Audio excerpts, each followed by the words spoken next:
Hello friends, welcome back to VOWIAS. Welcome to the mains test series discussion of Vision IAS, and today we are going to start with the new test, that is test 8, and this is part 1 where we will discuss the first set of questions. Guys, just a small information, the document that we are using for the discussion is the solution summary document of Vision test series. You all know Vision gives this test series where they provide unique solutions. And each solution paper or the solution for each test is about 40-50 pages. So what we try to do is we try to concise that entire content into very minimal pages of 10 to 12.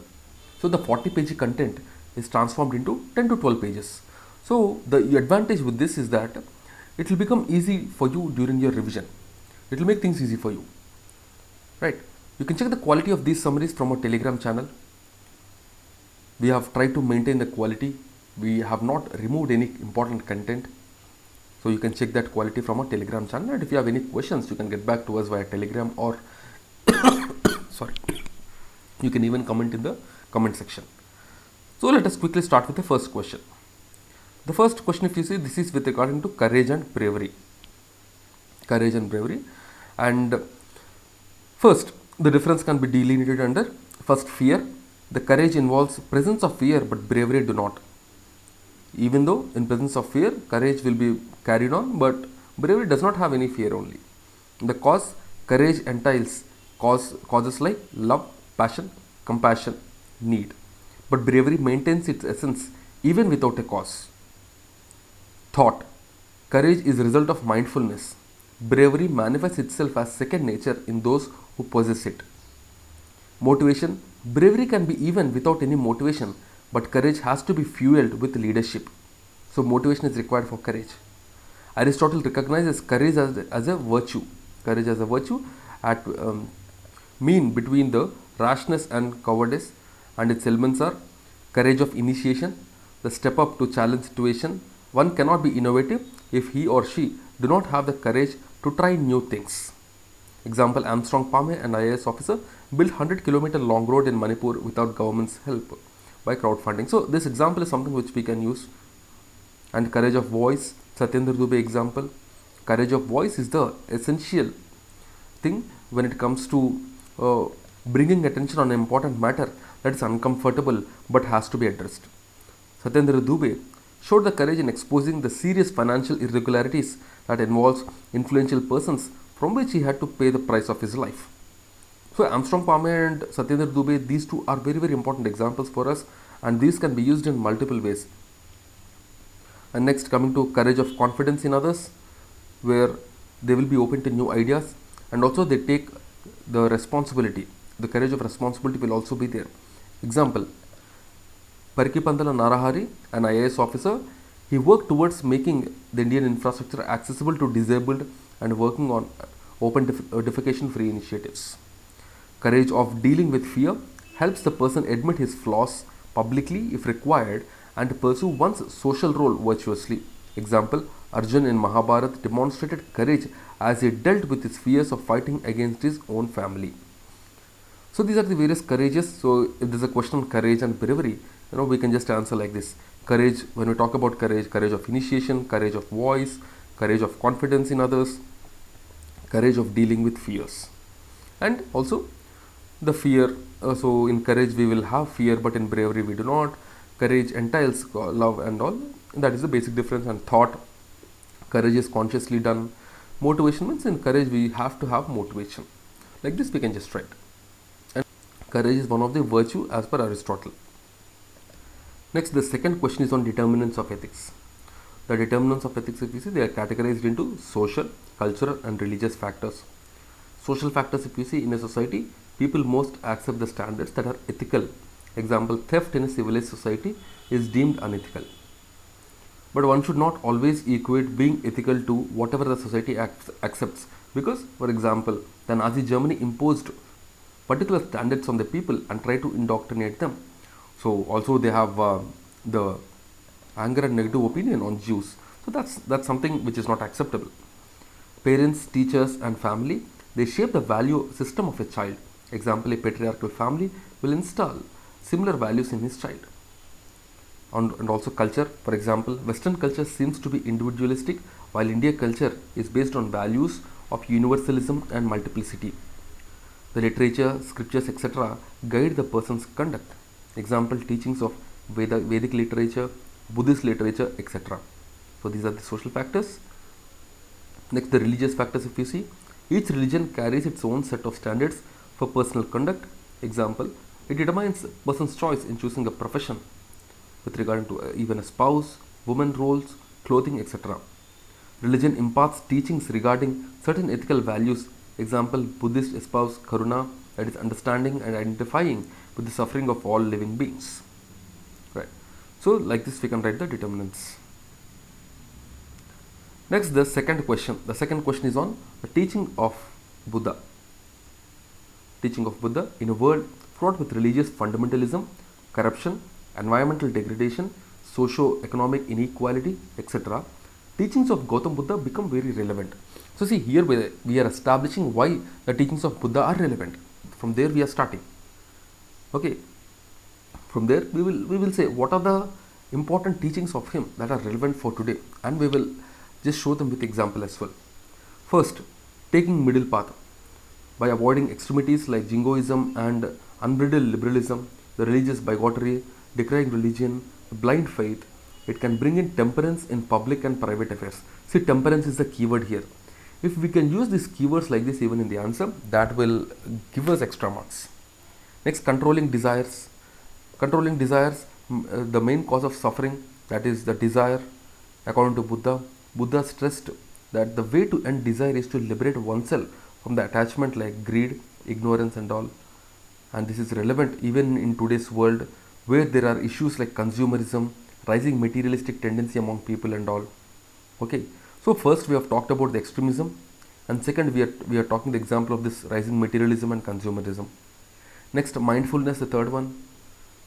So Buddha teaches people to notice the present thoughts, feelings and sensations without judgment. The aim is to create a state of bare awareness where they can differentiate between the right and wrong. That is the thing. But if you see, this we can equate to social media in the present social media era. This is something which we are missing, the mindfulness. So that we can show here. Next, momentariness. Every person must practice non-attachment and selflessness as nothing is permanent in this world. This we can write. Next, the linkage between individual action and the world. If a person has the right mindset, his actions will be beneficial not just for himself but for the whole world, including the environment. Our actions affect the planet in a harmful way, and we are selfish and we crave things. The effect of karma will continue to work in presence in the person's rebirth by being compassionate, and we will improve our own future and environment. Next, meditation. Buddha believed that everything emanates from a person's mind. Right. When the individuals around the world are facing issues like mental stress, overthinking, etc., the pure, trained and well-developed mind is a person's great treasure. So this can be developed by meditation. So this is also teaching of Buddha. Next, the right speech.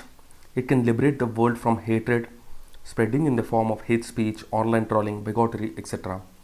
So see, if you see all of these teachings, they can be related to the present days. So Buddha, Gandhi, okay, they have become very important for us. How the teachings are relevant to the present day. So you have to have an answer for these things, because the questions can directly come on this. So just have in your notes, have these things ready. The middle path, controlling desires, mindfulness, momentariness. Okay. Because if you see the various problems like be it wars, the wars we are seeing, okay, and also because of the social media and the internet, the instant gratification is something that is also becoming a huge issue. Okay, so all these things we can just show and we can just write. Now let's go to the next question, the second question, which is second 2b, which is with regarding to means versus end. So consequentialist, what they say is an action is morally correct if the ends are good. The consequentialist only see about the consequence, even if it is achieved through wrong means. So the Robin Hood kind of a thing. Next, deontology and virtue ethics. They consider that an action is morally correct if the means adopted are fair, even if the consequences are wrong. So, for the deontology, it is the duty that matters, but for the consequentialist, it is the consequence or the end result that matters. So, this dichotomy between the means and the ends exists in Western thought. Even when we come to India, Gandhiji rejected this actually. He says that according to him, the means alone should be the standard of reference for an action, even though if it produces a wrong consequence, but means are very important. But on most days, if the right means are taken, then definitely the ends also will be good. What is the significance of means over end? So here we can use some examples as well. So if the means are pure and our conscience is just clear and all anxieties are removed, we will not have any anxiety, and we develop an attitude of detachment from the fruit and attachment with the action and their means, that is karma. So here we can write this concept of nishkam karma, the duty which is more important. So here we can quote Bhagavad Gita, and the second one says, some may think the fulfillment of the end is the real reward and ends will justify any means. However, more means is almost an end in itself, because the virtue is itself the own reward. The right ends always require right means. For instance, the world peace is desirable at the end, but as Dalai Lama points out, it cannot be achieved without the emotional disarmament. That is, unless people cleanse themselves from the evil of rage, anger and selfishness and foster happiness, harmony and brotherhood. So if you see, especially the wars, US does all these wars in the Middle East and all for the world peace, and this has been going on from long. But have we achieved this world peace? No, because some or the other problem is coming, because the core is not addressed. So that we can show here. And next, sustainability, the profound goal. But if the elements of sustainability are not mainstreamed through change in the market-based economy, the business production models, the communicative approaches with the local communities and their leaders, the goals will remain elusive. The means can be controlled, but ends cannot be controlled. So that's why the means are very important. Thus, if one takes care of the means, then the ends will take care of itself. If we sow the seeds of babul, there is no way we reap the fruits of mangoes. If one traces wrong path, there is no way he or she get a good result. So if we consider this consequentialism or the ends, the positives are benefit to maximum and social good is possible. Okay, but there is a major issue that the minority suffers, and people, they are treated as ends and not as means. Sorry, they are treated as means and not as ends, which is wrong again. So like this we can talk about the consequentialism, but we talk about the means, that is the duty and all. Here the person is treated as end, that's a major positive. The human rights are upholded, there is objectivity, impartiality. So these values we can write here, but there are some issues as well. Maximum benefit is not provided, and also the truth is something which is very subjective. The truth changes with time. There is no universal truth per se. So all these things are the positives and negatives, and like this we can just write. Now let's move on to the next question. The third question, and this is on the important values. First is impersonality. Impersonality is the absence of emotional attachment in any case. That means the objectivity or impartiality. Impersonality is required to ensure the equality and justice in their functioning. Example, handling RTI applications require impersonal performance of the role to make sure that the information is accessible without any bias. Here we can write another example of a mother. Mother will be generally impartial towards the child, so that also we can write. Next, anonymity. The civil servant will not get any credit for the success nor blamed for the failure. Thus, honest and objective decisions with respect to the constitutional visions is nothing but anonymity. Example, in the Mundra Deal scam 1957, Minister Krishnamachari was held constitutionally responsible for the actions of his secretary. Next, perseverance. The persistence in doing something despite the difficulty or delay in achieving success. Well, here we can write UPSC as an example. How the UPSC aspirants will show perseverance and persistence. And here another example of E. Sridharan. He is also known as the Metro Man. He displayed perseverance while completing the Delhi Metro project before the stipulated time. And another example can be of Dr. Vikram Sarabhai, whose perseverance led to development of Indian space program. Next, the fairness, that is working without any biasness or favoritism in the actions, and this will ensure or prevent the cases of anonymous complaints against the civil servants belonging to another caste or promotion, or the preferences owing to person's religion. Here we can write the example of an umpire in cricket or referee in football, that we can write as an example. Okay. Now let's move on to the next question, 3b. So here the difference between various terms are asked. First is between intelligent quotient and emotional quotient. Intelligent quotient means it is a numerical score derived from one of the several standardized tests designed to access an individual's intelligence. It measures the numeric, linguistic and logical abilities. Whereas emotional quotient, if you see, it is not a numerical score. It represents a relative measure of a person's healthy or unhealthy development of his or her innate potential for emotional intelligence. IQ can be developed only to a certain extent, since the genetic factors also play a role in its development. But if we see two persons with the same level of IQ, they may have different levels of EQ, as the latter is product of socialization. The development of EQ takes place because of the emotional lessons obtained from the parents, teachers, etc. IQ itself is not enough. One's IQ can get him into a college, but it is the EQ that will equip him to manage the stress when facing final exams or during an interview. EQ is the better indicator of success in the workplace. People with high EQ usually make better leaders and team players because of their ability to understand, empathize and connect with people around them. So here we can write the example of Satish Dhawan directly. Okay. Next, attitude and aptitude. Attitude is relatively enduring organization of beliefs, feelings or behavioral tendency towards social significant objects, events and symbols. Aptitude means combination of the abilities and other characteristics, the innate or acquired, which is indicative of an individual's ability to develop the proficiency in a particular area. The attitude is associated with the virtues or character and it depends upon underlying values of a person.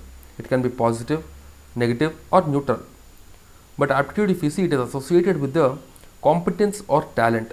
Example, the quantitative aptitude, verbal aptitude, reasoning, etc. Attitude, if you see, it predicts one's behavior and its mental aspect. Aptitude means the ability on the basis of which the future performance can be predicted, physical or mental aspects. The attitude requires personal experience, cognitive dissonance, knowledge, etc. to change the attitude. Aptitude can be changed easily through training, skill enhancement, etc. Attitude in time of event like disaster, especially disaster management, may determine the leadership abilities of an individual, facilitating stress management and overall composure of people in distress. But whereas aptitude, if you see, it helps the civil servant achieve greater efficiency.